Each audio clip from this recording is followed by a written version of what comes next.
Kasama sa mga tinitignang paraan para maaresto si dating presidential spokesperson Harry Roque ang paghiling sa Interpol na maglabas ng red notice laban sa dating kalihim. Pero sa gitna niyan, tiwala umano si Roque na makakakuha siya ng asylum status sa the Netherlands. Nakatutok si Ian Cruz.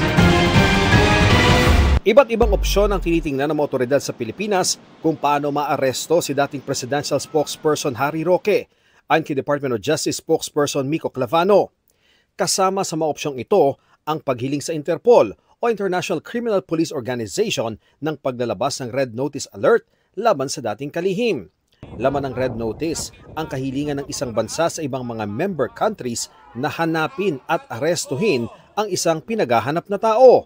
Ipinaaresto siya ng Pampanga Regional Trial Court sa kasong may kinalaman sa kanyang kaugnayan umano sa iligal na pogo.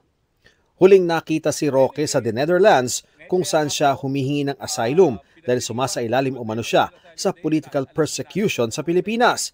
Pero ang mismong kasama dati ni Roque sa Duterte administration na si dating Chief Presidential Legal Counsel Salvador Panelo, sinabing hindi tatayo ang katuwiran ni Roque. May ibang personalidad daw na mas critical pa sa Administrasyong Marcos pero hindi naman idinedemanda.